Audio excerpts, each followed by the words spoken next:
right, friends, welcome season 2 on Death, a podcast to explore the oftentimes taboo topics of death, dying, and grief.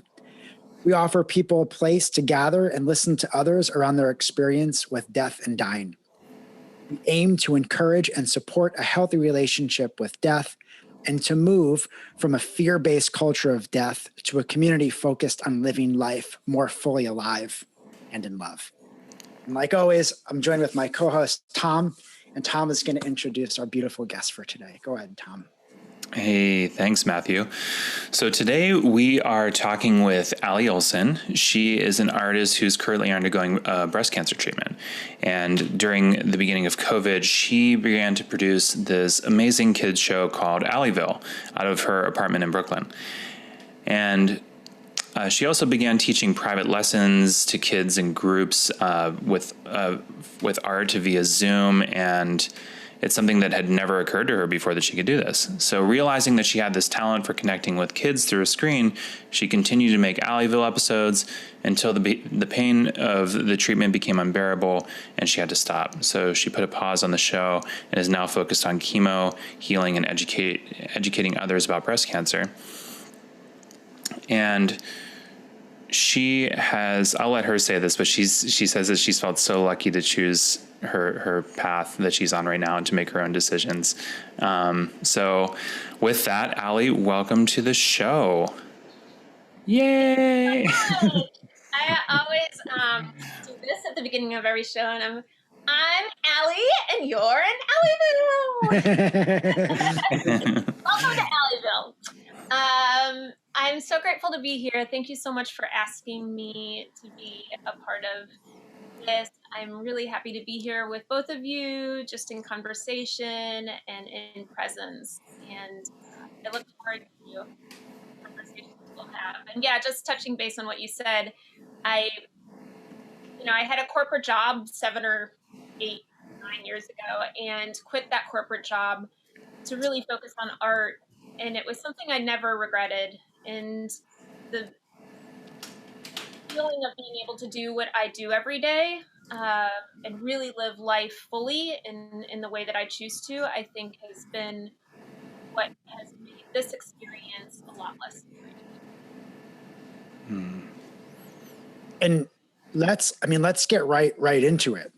Yeah, This experience, I want to get right into it, but I also just want to say, like, thanks for letting us be in Allieville. it has like, I can't not comment on it. Yeah, we'll talk a little bit about Allieville for sure, but let's get into it. Like, how are you doing in this moment? Oh, thank you for asking me that way. I really love it when people say, how are you doing right now? Because I learned, it's such a huge question to be able to say in this moment. Right now, I'm gloriously happy to be here and talking about this subject because what I found is that, being diagnosed with cancer, a lot of people, there was so much that I didn't know about it. And it's been fascinating to learn about even just different types of breast cancer and make it more comfortable to talk about, which is really cool because I feel like that's what you're doing with the podcast. So right now in this moment, I feel like I have energy. I feel comfortable. And I feel excited, which are all really great things. Mm-hmm. So let's reverse, right? I want to pull back a little bit. So we're checking in on this moment, but I'm curious a little bit, like how you got here. Like what was a little bit of your journey in the discovery of cancer, and I'd like to hear a little bit about that. I've read and I've listened to you, but for our listeners, I'd love to recap. Sure. So, and just I'm an open book, so never be afraid to, you can touch on everything. It's a pretty long process, so I'm going to do my best to kind of make it, coherent. I was working in a restaurant. I worked in restaurants for 20 years. I worked like 3 nights a week, made art, did, what I love to do the rest of the time. And we shut down on March 15th. I entered into 44 days of being into my home alone, never leaving. And that's when I started Allieville. For the first 2 weeks, I was just immersed in it. I didn't even like listen to a song or watch a TV show. I just really wanted, I was thinking about all these kids at home, you know? And then I noticed a lump in my breast. My mother had breast cancer. My grandmother had breast cancer. 2 of my aunts have had breast cancer. My mother has been clear of cancer for about 5 years. But I definitely, know that it's a part of my genetic line. So I've been seeing specialists for a long time. They've been keeping an eye on me. But this one, I just felt like it was a cyst or something that was, nothing to be really that concerned about. But it kept growing. It kept becoming more painful. And one thing you hear often is that breast cancer is not painful. And I think that it's important to remember that it can be and it cannot be. Well, luckily, I had a friend, Elise, who just is really encouraged me to go to the hospital or to go to my doctor. And at this time, as we know, those were strange places to be because you didn't want to go to the hospital and get COVID. The hospitals were full. We were hearing, I'm in New York City, I was hearing sirens all the time. So I probably waited longer than I normally would. But I finally went to my breast specialist. He did a fine needle. He thought it was a cyst too. He was convinced it was a cyst because it had grown so fast. He did a fine needle biopsy right in the office. There was nothing in it. So an ultrasound, they sent me to get another biopsy. And the biopsies kept coming back with the word bizarre. It was literally written on my biopsies, which I thought was really funny at the time. Nobody else thought it was funny. And then it was necrosis, which just means dead tissue. But basically, they couldn't figure out what was wrong with me. And as this was happening, the pain was growing. I couldn't even, I would have to sit like this because the pain was so bad. This was the only way to, kind of get relief. And finally went into a biopsy, and there was 9 people in the room. It was this tiny little room with fairies everywhere. And when they did the biopsy, a lot of stuff came out, and that's when my pain lessened. So I think maybe that area was infected.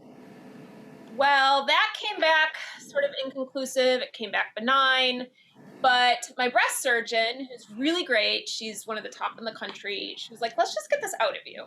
So in September, she took about 6 centimeters of basically dead tissue. They did a biopsy on that, and it said that I had LCIS, which is commonly referred to as stage 0 cancer. It's lobular carcinoma in situ, in which in situ means just hanging out. It's like, it's chilling, and it's just having a party by itself. Well, when it becomes a carcinoma or invasive, it's like, hey, come to our house party, or they might go to other house parties and just, join. But at this point, it wasn't anything necessarily to be afraid of. She sent me to an oncologist. The oncologist said, let's put you on some medicines that it doesn't turn into something worse. So I went on anti-cancer medicine. And 2 months later, the lump grew back. It was very painful. Again, I had a checkup appointment, luckily, with my oncologist. I told him, and he was like, well, there's no reason for you to be in pain. I'm like, it's fine. Let's just not deal with it. But luckily, he sent me to an ultrasound. They were worried. I had another biopsy. And there's this thing called MyChart, which is basically an internet portal, that tells you all of your medical history. And I just happened to get the results. So at the time, I was feeding a 12-year-old that I was taking care of. And I opened the results, and it said malignant. Said invasive carcinoma with medullary features. And I'd been studying this, and I had no idea what that meant.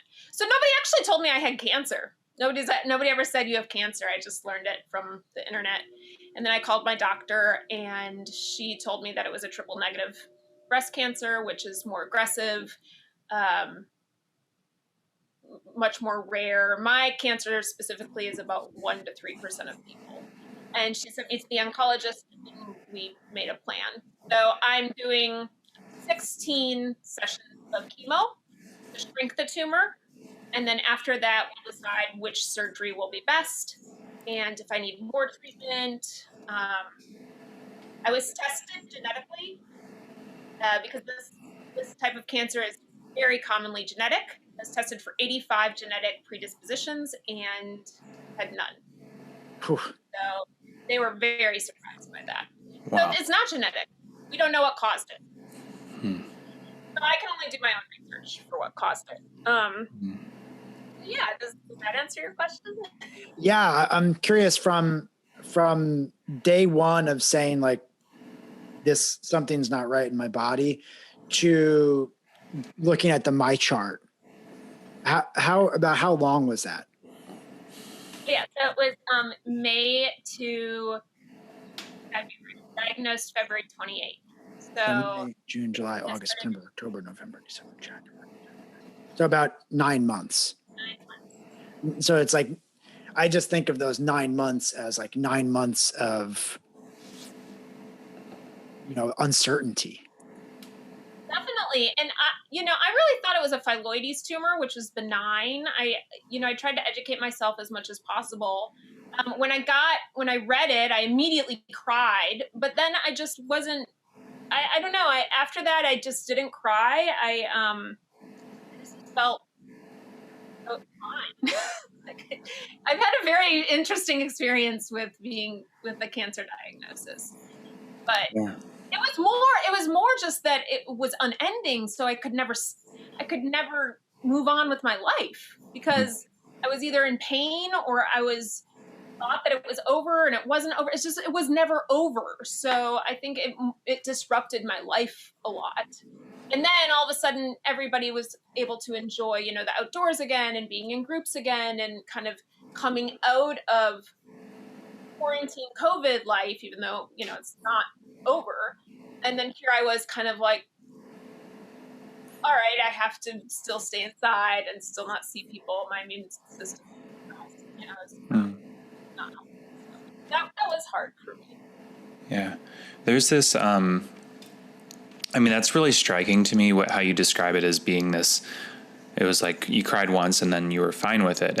And I feel like this is a relatively common experience that people have when they're diagnosed. We had another guest on the show who he was diagnosed with a very aggressive cancer, and him and his wife were in the room together when they got the news. And he told us that when they diagnosed him officially, his wife said, praise to God. And there was this deep relief that sort of went through the two of them. And that's sort of the last thing that I think any of us expect to happen when you get diagnosed with cancer or something of the likes, is that we all of a sudden are like, whoa, there's this cathartic release that happens, or I don't know. But I don't know if that's exactly what it was like for you, but it sounds like you found peace pretty quickly after that moment. In some ways I kind of wanted, this sounds like so dysfunctional, but I sort of wanted to go through the experience of cancer because I just was like, oh, this is another life experience. And why not do it now? Instead of when I'm like older and can't handle it even more. I think my friends and my family were very concerned that I was in denial or just putting up like a tough, positive, spirit. But more so, it was just a tool of experience and of being able to help others understand more people, relate to more people, learn. I really love learning. So it was like, wow, now I get to learn all this cool hospital stuff, And probably, a lot of it was relief because there wasn't so much, as you said, uncertainty. But I think it was more just, this is a journey. I can totally relate to that feeling of being like, oh, this is another life experience.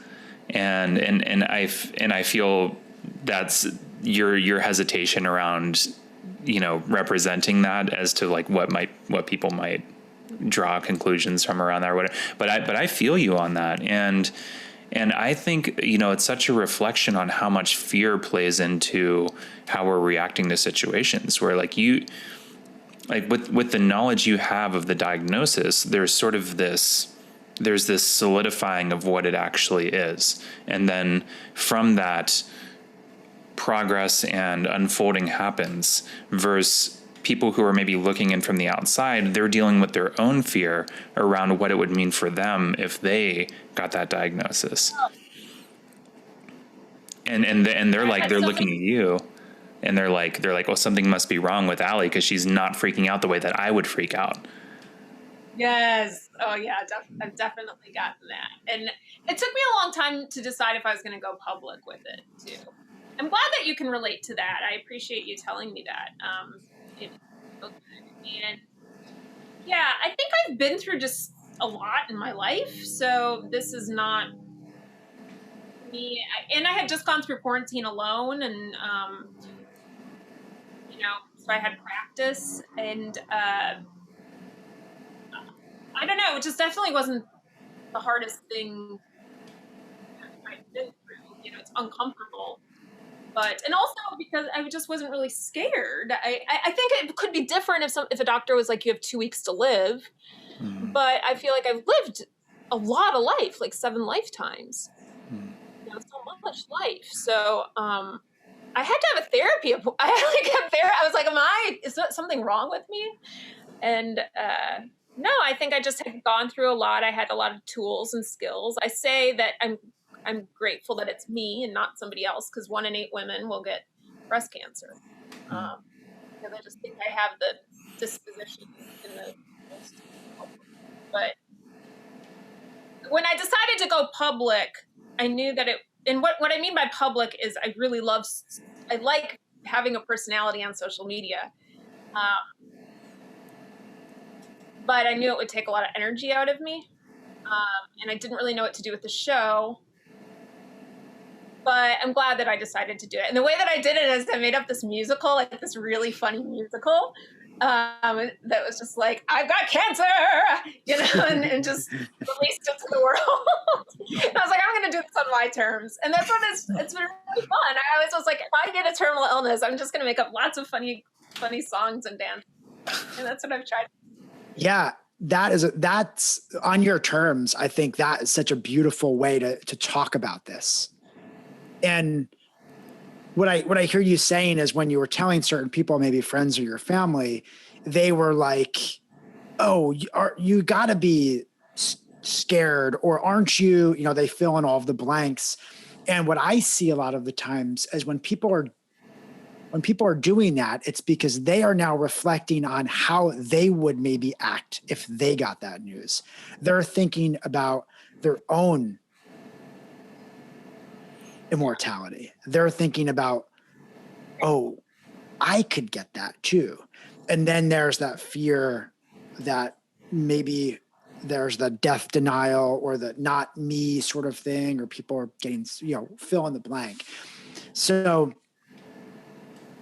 much again of this work is let's at least talk about this stuff, right? And I think that you making a musical on your show, I mean, yeah, you're fucking talking about it, right? Yeah, oh yeah, it's definitely out there. Well, you all are too. Yeah. That's why I was so into this. I was like, yes, let's do it. I grew up really religious, so there was a lot of heaven and hell in my upbringing, and so I think that I've had to think about, and then I went through a lot of, I love psychoanalysis, so I went into a lot of like collective unconscious and just thinking, what do I believe? And for me, the comfort and the peace came from, instead of being scared of dying, I'm going to do my best to live the life that I want to live. And one thing that was a struggle for me, I will say, and I've really tried to have a lot of compassion around this, but so many people immediately say that fuck cancer sucks. I mean, there's like hashtags, there's t-shirts, And it was very hard because it was sort of this projection that was being put onto me. And I felt heavy for them because I know that so many people go through pain, and suffering from loved ones that have died, or even just dealt with cancer, or friends, or children, or themselves. But this just wasn't the experience that I was having. The experience I was having was, wow, now I can really live, because I nobody's gonna, there's no rules. Like, I have cancer, so that's like if I miss a phone call, it's okay. You know what I mean? Like, just these tiny little worries that I had just sort of become a little bit less. Yeah, there's like a pressure valve released or something.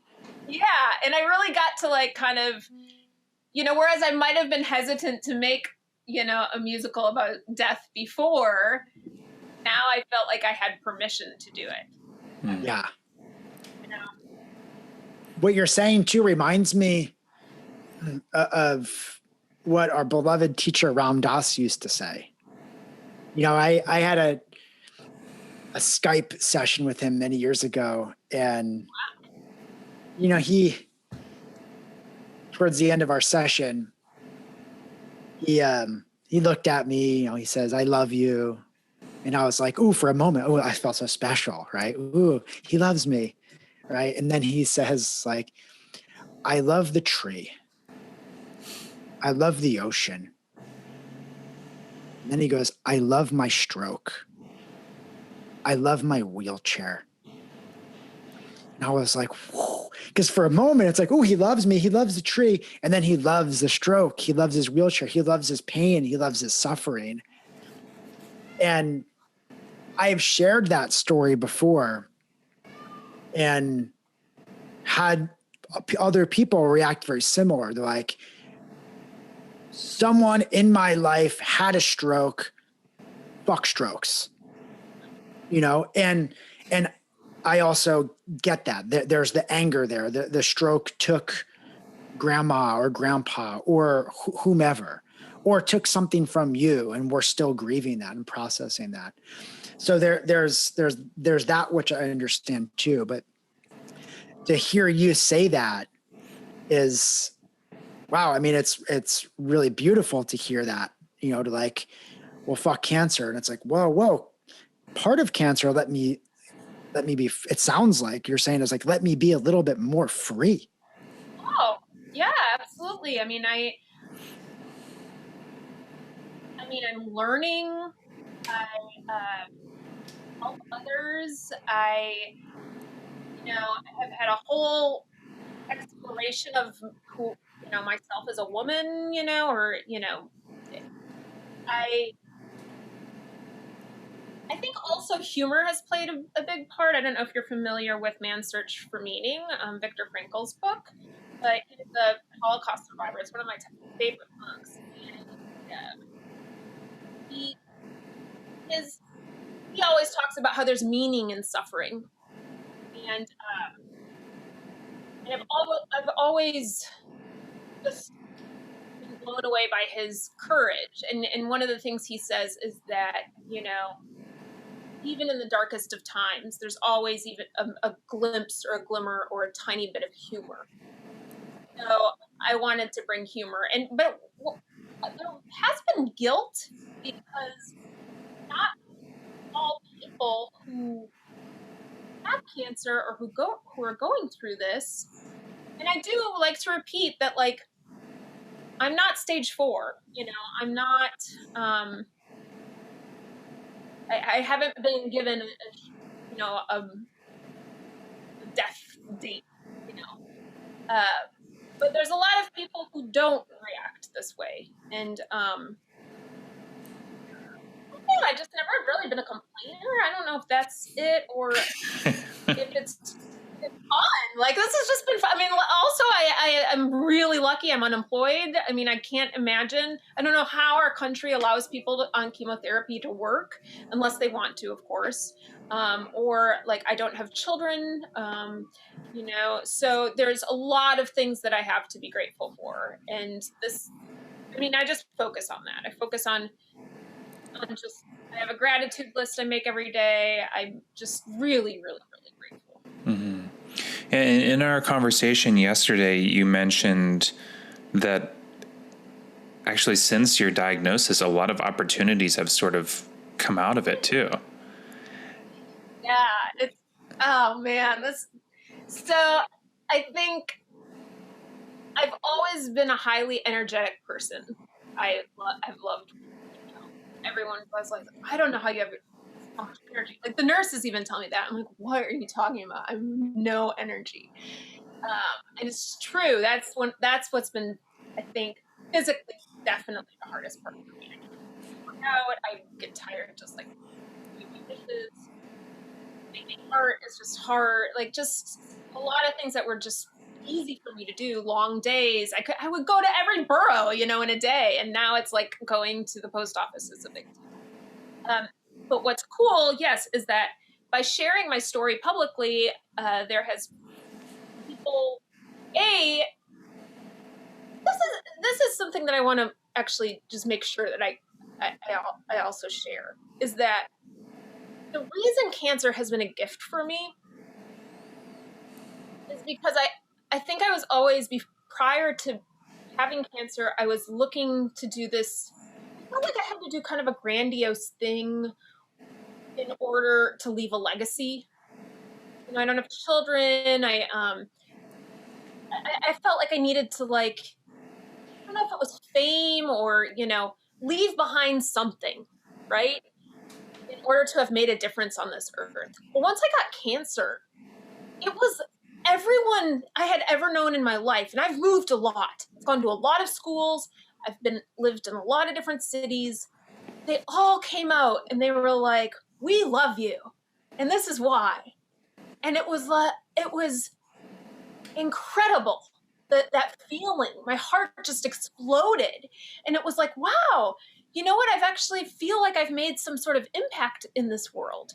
So it's okay if I die because I don't want to die. I don't expect to die. There's a lot more I want to do, but I've done a lot. I've touched people's lives, and that's what I want to do in life. So if I've already done that so much for people, then there's a solace and there's a peace within me. And that's what I mean by it's been such a gift.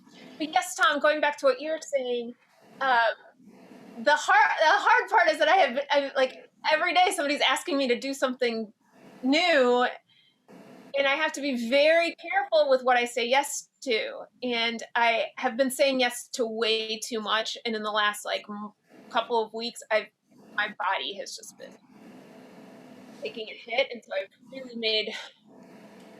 I've tried to honor myself in saying no.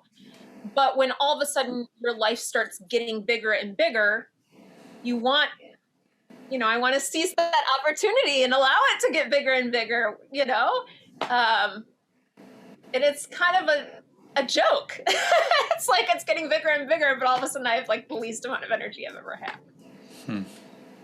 I want to say, we love you. Oh, I love you all. And thanks for thanks for putting this, saying yes to this and adding it to your to-do list, and hopefully that you're not super exhausted by the end of this. Yeah, and I want to say, if you made an alarm clock with your voice to wake me up in the morning, if it was like, hey Tom, time to get out of bed, I would snatch that up in a heartbeat. I love the explosive joy that just is seeping out of you until it just actually combusts, I love it so much. It's great. Yeah. Thank you so much. Mm-hmm. Tom sent me your Instagram. I think that's how we started getting in touch with you, and just like again, the matter of like looking through it for just a couple moments, I was like, wow, this is such beautiful, potent, loud, joyous energy, and it's contagious. And I love that about your posts and your personality, and you're even like, I mean, look where you are right now. You're like, Yeah, it's very colorful. All the paintings on the walls, and I'm assuming you're talking about literally. yeah, totally. These like psychedelic rope rainbows, and it's really something. Really cool robots that light up, and I have a lot of fun stuff. And I think that's one day I just needed a lot of color in my life, and I started exploding with color, and it's fun to just dance in my living room and be surrounded by it. I don't want to. One thing I do want to say is a very important part of me is to acknowledge the suffering in people. You know, I don't believe in like toxic positivity or, you know, because I said if I was going to go public with this, that I wanted it to be positive and humorous and fun and educational. But I also needed to show the bad days, because I do have them. You know, I had a friend pass away during this, and before I even knew, I was just so sad. And I painted her, and that was really therapeutic for me.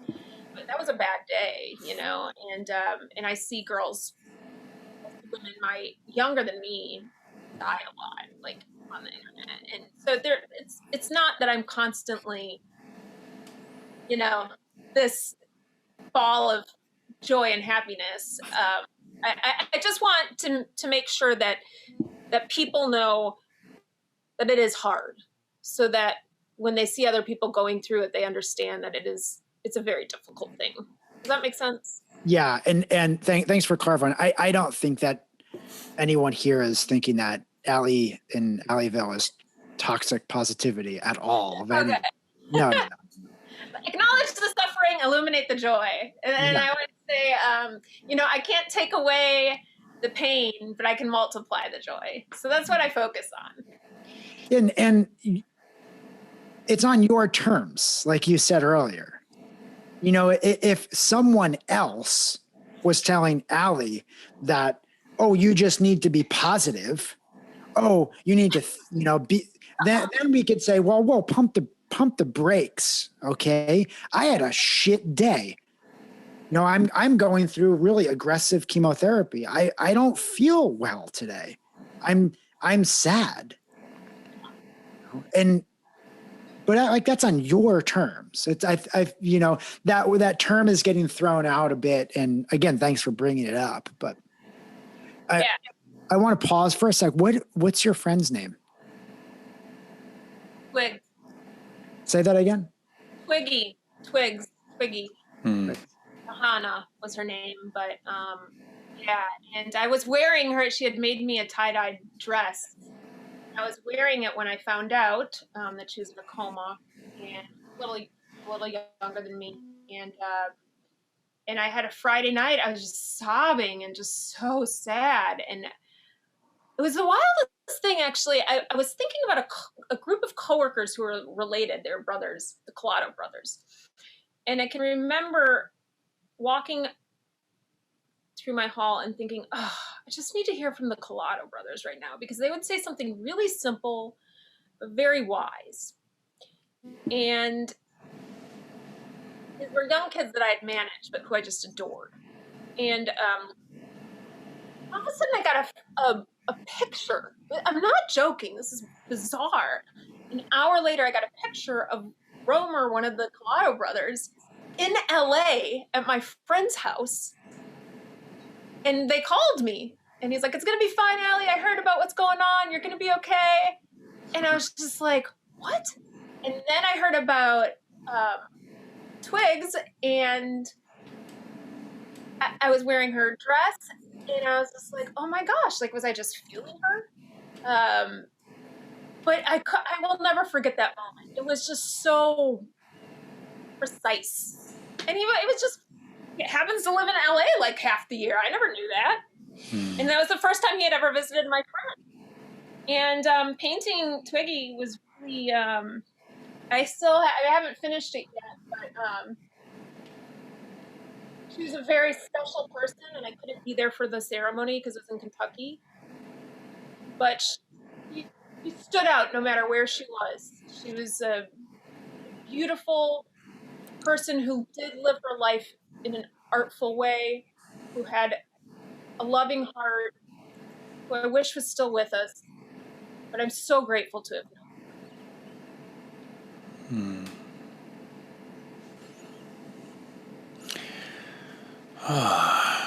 I just want to say that, you know, you see in others what you have in yourself. And I have no doubt that Twiggy was a force of creativity and wonder in the world, the way that you describe her in her tie-dye dresses that she made you. And I mean, it sounds like a very special lady. And yeah, and I know that people see you that way too. And that's really a beautiful reflection. Thanks for sharing that memory. Thanks for asking. I appreciate that. Yeah. Thank you so much. And as Tom was sharing that, there's like a rainbow just shooting off your shoulder. For people that are not watching the video of this, like you gotta get online and see a couple videos or. It goes up. Oh. Whoa. I have an Allieville question, as I'm. Please. You know, I get like this really like Pee Wee Herman kind of I don't want to say influence, but like it almost seems like the feminine version of Pee Wee Herman's Playhouse. Is he is Paul well, the way a big influence here? Well, actually, it's more Pee Wee Herman, definitely. I mean, just because I watched that growing up, and Fred. It's kind of like a mix of like Bob Ross, Fred Rogers, and Pee Wee Herman.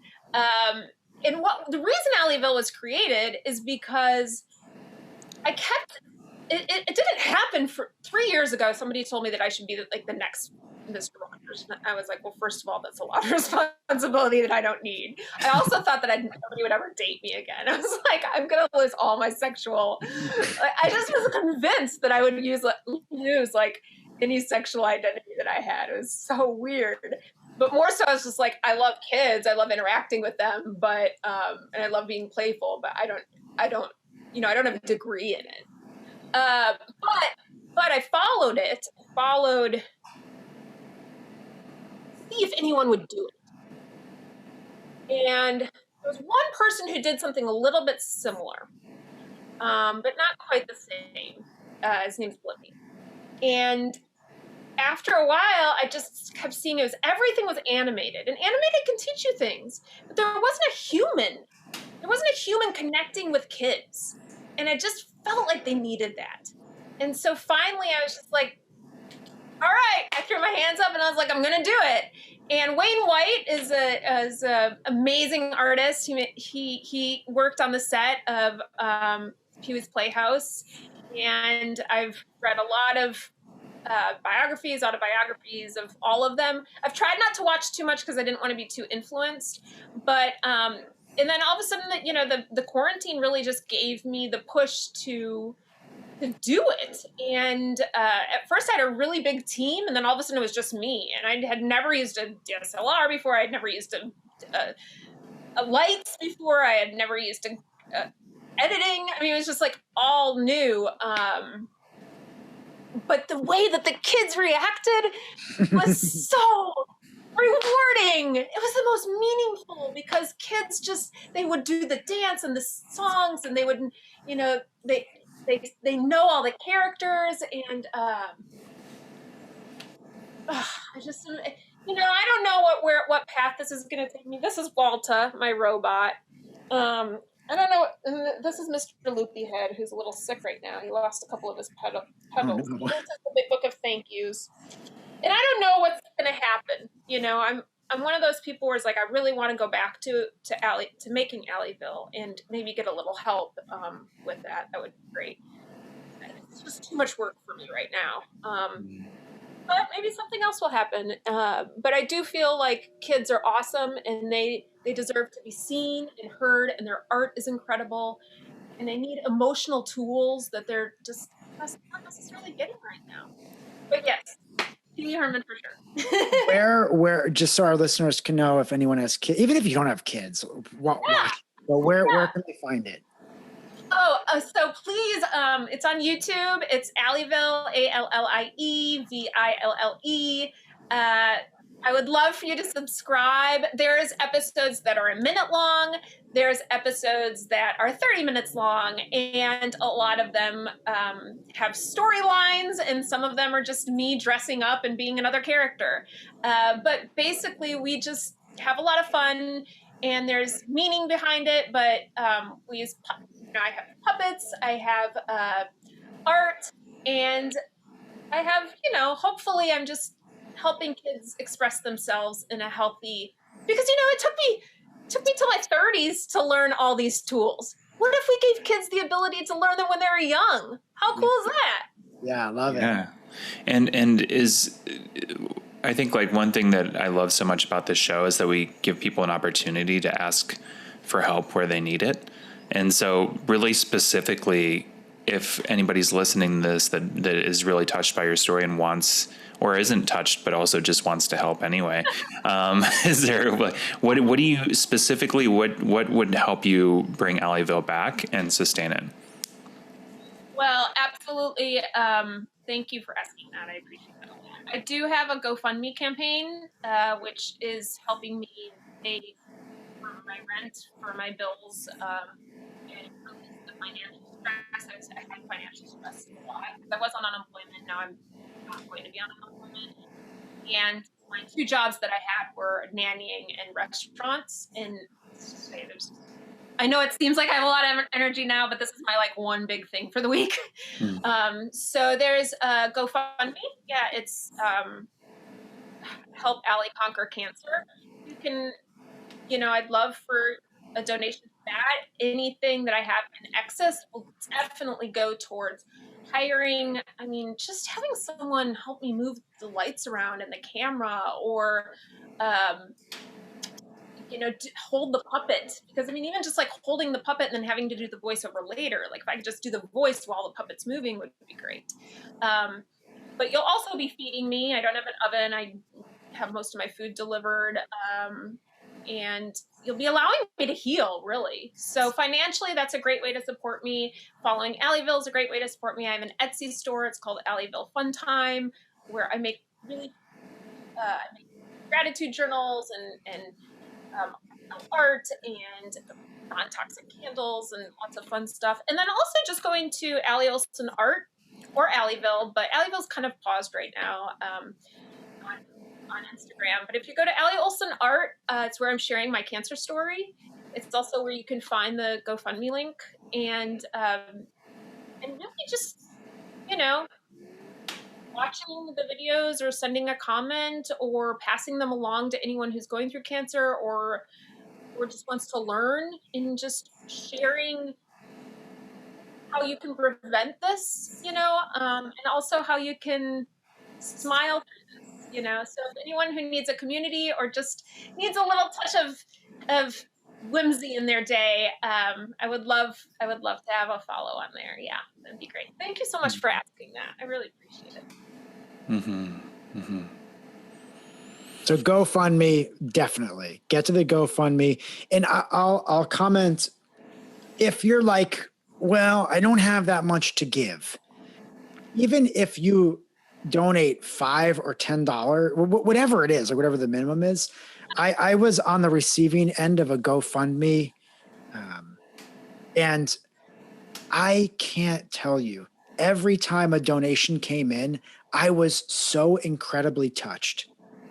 And I would see them come in from small to large, and I was just, I was like overcome with joy. I would just cry.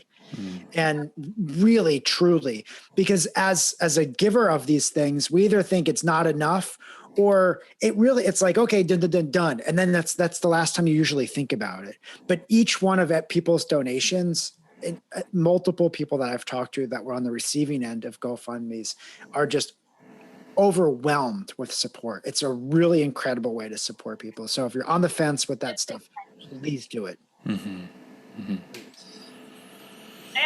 I had to tell my therapist that I was responding to every single person with like 7 sentences, and it was like taking a lot out of me, because I really love engagement and I love like acknowledging other people. And she's like, it's okay to copy and paste. I was like, I will not copy and paste. So I kind of like figured out a really nice short way to respond to each person personally, but also not have it taken out of me. So I know exactly what you're saying, Matthew, and you're completely right.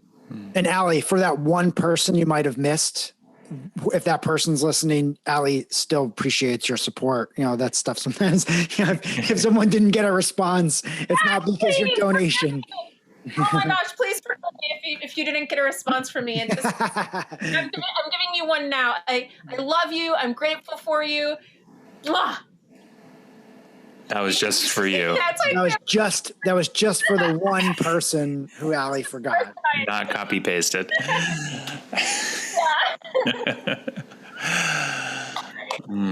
So Allie, we usually, Tom, do you have any last thing, or you want to have Allie share? Yeah. I know Tom already let you know that we like to offer a moment of either poetry or prose or a contemplation, or a little sort of send us off. And I know I think you had something that you wanted to share with us and our listeners. Yes, I just wanted to say one if it's okay. I want to say one thing that is your time. I put up all these little mantras around my house that just really help, and they're up until they're ingrained in my head, and then they come down. I just write them on index cards. And one of the ones that's been the most beneficial throughout my life, and especially during this time, is pay attention to what it's supporting instead of what's defeating you. And whatever you're going through in your life, that's been really important. There's always something or someone supporting you. Allie, can you repeat that again a little bit, maybe closer to the microphone, because there might have been a little cutouts. I just want to make sure people hear that. So, pay attention to what is supporting you instead of what is defeating you. Because there's always going to be someone or something supporting you. And that could be the floor that you're standing on. It could be your partner. It could be, children who believe in you. But the more you focus on what's supporting you instead of maybe the low self-esteem or the self-doubt or the financial stressors, I think it's a very healthy way, and something that's been just so easy but so helpful in my life. And so that was one thing I that just has helped me a lot. And then I do have another thing I can share. Please. So I talk about gratitude a lot, because I just think, such a useful tool. Appreciation, because the word is popular for a reason. But what you appreciate appreciates. And, it's like I will walk down the street and just rattle off the things that I'm thankful for.